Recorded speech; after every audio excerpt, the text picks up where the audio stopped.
I hope everyone can see my screen now. It's okay. Okay. Okay, so as Dr. Villegas said, the title of my presentation is Listening Before We Speak, Perspective on Preemptive Measures for Risk and Crisis Communications. As Dr. Villegas said, my name is Lucia Castro Herrera, and I'm a research fellow in information systems. I also have professional experience in crisis communications and emergency management, which puts me in a really interesting and unique position in being a bridge between research and practice. So that's with that in mind, I based this presentation on both my experience and what I know from academia. So it's a good blend of both knowledge and kind of like my experience and what I've learned throughout the years as a practitioner.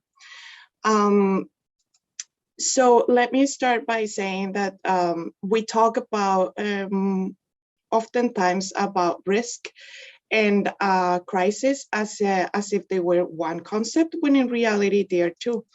And these two concepts also influence the way we manage, like risk management, crisis management, which at the same time influence our strategies for communications. So very briefly, like in this presentation, we understand risk management as identifying, assessing, and mitigating potential harm.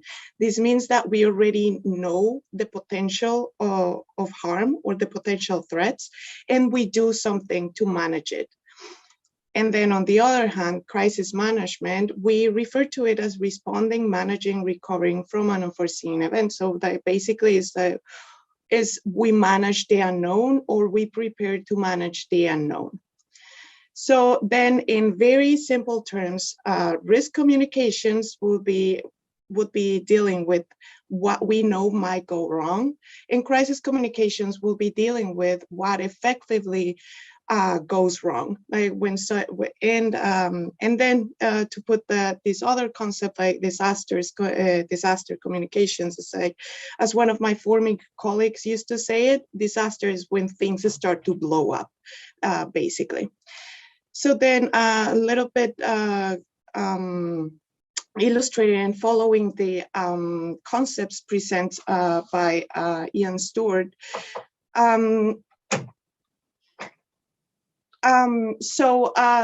Supposedly risk management and crisis management are a cyclical endeavor, but like, really, does that mean that after we did risk management, we move to crisis management? What if there is not a crisis?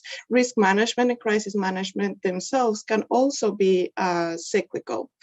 And this is important to know because it's, like as Stuart said, it's a very complex and messy view of crisis management. So for example, there we have our event that is what tells us that we have moved from the part of risk management, like the part of like assessing, early warning, preparedness, and prevention, into a response side. But then like both sides of the cycle are also cycles themselves.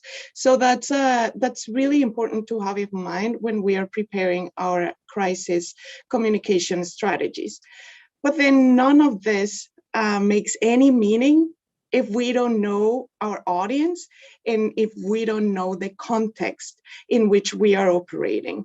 So we can have the most amazing communication strategy, but what if our audience does not listen to us in that specific medium? Like, for example, I don't know, a social media platform. So, so this is basically the background or the context in which I'm basing my talk today. So then you wonder, well, where do I start? How do I start listening to my audience or actually getting to know them? And I really like this quote. This is from an interior designer, but it summarizes basically what we do. And it's, we have 2 ears, 2 eyes, and 1 mouth, and we use them in the same proportion. And what does that mean? Is that if we treat communications from a service perspective, we focus first on understand and then in acting. So basically, our process will be listening, observing, understanding, and acting. And then, well, then the next question is, well, how can I do that? And then based on my experience and what I've read, like what I know, I've packaged this preemptiveness into 5 different actions, which I'm going to illustrate now. So the first one, so these are the 5 actions. So the first one is counting on your risk assessments. Like I've seen in a lot of institutions that they perform a risk assessment as part of their risk management strategy, but the risk assessment is just sitting as a super big document sitting somewhere and is revised. If revised, is revised every so often, but there is no relationship between the risk and what you're communicating, whether it is during disaster response or whether it is during normal steady state section. So like the risk assessments are a powerful tool and are a source of knowledge because it basically tells you what can you expect. It doesn't tell you when normally, but it tells you what. So it should be a recurrent and it should be updated, of course. And along with updating those risk assessments, you should update the communication strategies should kind of like align to these assessments. And this tells us specifically what are we willing to accept, because we cannot be protected from everything. So having that threshold, I'm like, well, this is as far as our resources go in order to mitigate our potential risks. So that's it is very useful, and I believe that is one of the things that we should pay attention more into. And like, of course, it's easier to do in a local and maybe micro level than in a national level, but it's still doable. So an example, while I was teaching this semester, an example that I found is the analysis of crisis scenarios here in Norway. And what we can see, like, I'm sorry, it's a little bit small, but like what we can see here in the red is that pandemic was deemed a high likelihood event with high consequences. And this was back into, this is an analysis of back into in 2019. So this tells us that, well, that we could have read, or like maybe like it was read, and then the public authorities or companies could have prepared for this scenario. So like another scenario that doesn't have a much likelihood but like a lot of consequences was an earthquake in a city. And then typical recurrent threat that goes on, for example, here in Norway, that is flooding, is located more or less in the middle of like high likelihood, but not so many consequences.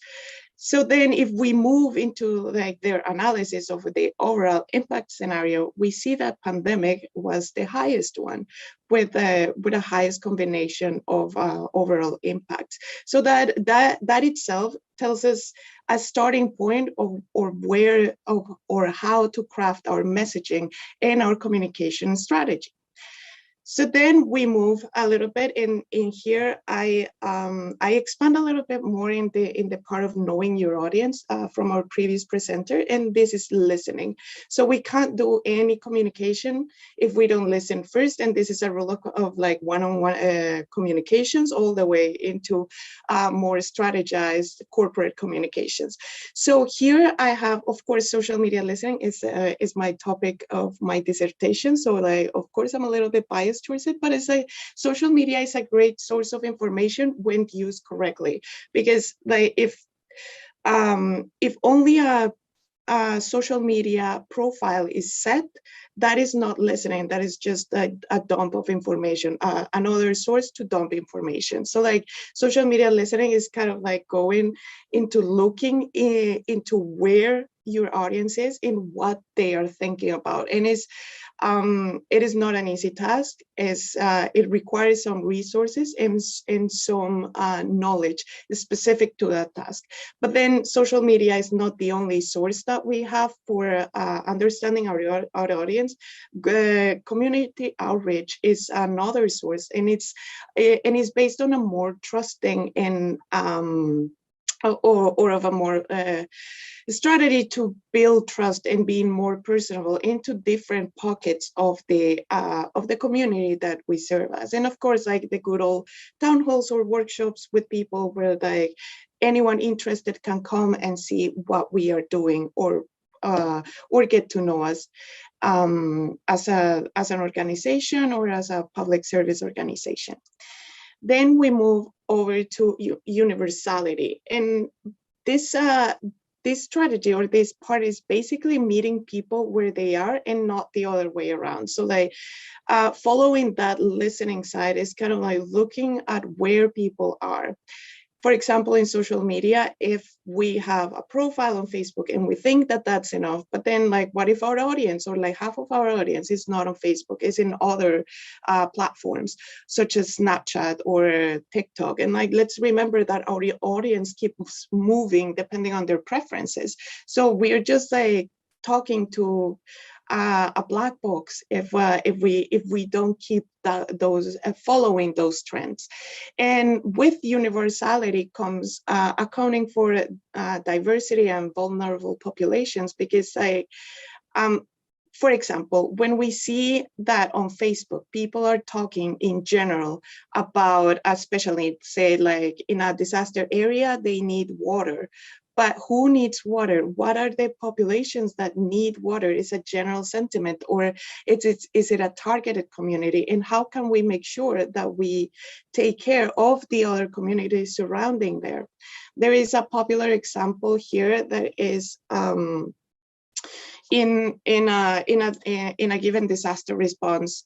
Someone noticed that in the disaster response kits that were giving out to survivors, there were nothing for children. There were no products for children nor women. And these are like essential products that everybody should have in case of a disaster or when a disaster happens. So like this gives us an overview that maybe these packages for disaster response are being designed without having a universality perspective and like kind of like a diversity perspective that includes everybody. And the same goes about providing digital services and communicating about digital services. There is nothing worse than talking to a machine that doesn't address your own concerns, and especially in these vulnerable or the populations, like maybe people don't understand the local language. So then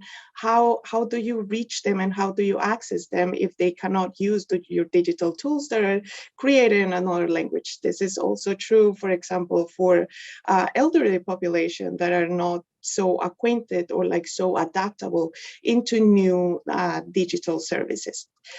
So then we move on into the kind of like building up, and it's kind of like this having or like creating our communication strategies as a two-way conversations. So this one is again based on trust and a display of humanity and compassion. There is nothing better than knowing that there is another person in the other side, like whether it's the other side of Twitter, the other side of a website, and definitely the other side of like a communication statement. So having this like two-way conversation view makes it so that we build relationships, and this, like I said, it can be both digital and analog. And especially just like as the previous speaker said, it's kind of like you have to kind of adapt the language that addresses, or like you kind of have to talk and speak like your audience receives the message. So it's different if you're addressing collegium of scientists that can understand the nitty-gritty of the problem at hand, as opposed to people that are just that for example, don't have time to read entire pages of science, and they just need like bullet points. And the same with like vulnerable populations or even kids. So kind of like packaging the messaging into things that they can understand is better. In my opinion, and this is my opinion, I don't have any evidence other than my experience. In my opinion, considering communications as a service and having a service attitude can accomplish this endeavor. So I have an example to illustrate these 3 points, and this I observed in my previous time as a digital communications specialist. I wasn't part of this example, but it was really fun to follow the conversation on social media about it. And this is about the weather forecast that before the weather authorities in the US used to use a software that didn't allow for, that only produced reports on caps, and they were sharing these reports, of course, without any editing. And people in social media and everywhere, but like especially in social media, just were outraged. And every time they saw one of these reports, they were like, well, stop shouting the weather. And then in 2016, they finally could fix the problem and kind of like upgrade their software and into making like reports that were a little bit more approachable. And that day was a joyous day for everybody who followed the conversation, because we've been waiting. We had been waiting for a more public-friendly communication or weather reports since probably the internet was invented. So in the previous example here, they are talking about a pretty nice day. It was partly cloudy, mostly sunny, and so on. But it sounds very outrageous. It sounds like you're yelling at me and saying that like, oh, you're going to have sunny days. So then the modification they did here, there is a really, really dangerous winter storm, and now like they just stress the parts where you should pay attention, and then kind of like tone down a bit visually their report.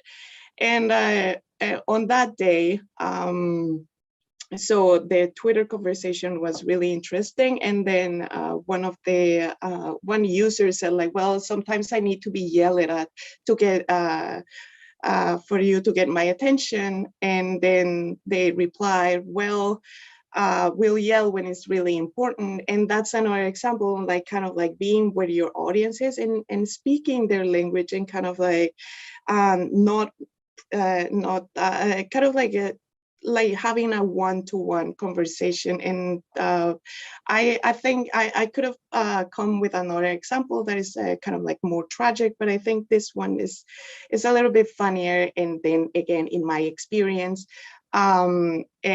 humor is better or more memorable than other types of content. And then we come to the 5th one. And this one I left it separated because finding balance and knowing your limitation is really hard.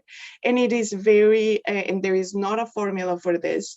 And it is very context-based. So like, for example, too many messages on risk, like, okay, there is a potential for flooding, or there is a potential for a pandemic, or there is a potential, like, be aware, be ready, and all that might desensitize people.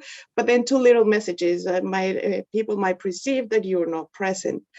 So that awareness that you are not going to cover everything or everybody is really important in order to respond when things actually happened. And I've noticed that some public service organizations are starting to use marketing strategies, for example, Facebook ads, and that is a really great way, I think, to reach people in a wider spectrum. So much of this is like kind of my personal reflection, that much of the work in disaster risk communications is done in the background and beforehand, before a disaster happens, or like my former colleague used to say, before things start to blow up. And in doing this background work, this preemptive work, we get an awareness of who, how, what, where, and I kind of like the different aspects of the people that we serve to and the people that we communicate with. So then in conclusion, and kind of like to close, wrap up, like it might be a good idea to test the strategies, maybe using focus groups or workshops, or like just plain old conversations and say like, well, what works better with you? Like, is it better to, I don't know, to have long text or have videos, how big the videos and so on. And just a reminder that risk communications are indeed cyclical, but like more than cyclical, are like a continuous endeavor, that it doesn't end when a perceived disaster response is over. It continues up to till the next event. And it is nice to encourage communities' own responsibility in the message, and kind of like continue to adapt the communication strategies to how the community is moving or the community evolves and the different interests that the community display. This one is especially relevant when dealing with technology and applications, and kind of like adapting technology into the public services. So, well, thank you so much for this opportunity. This concludes my presentation, and I'm looking forward to our discussion.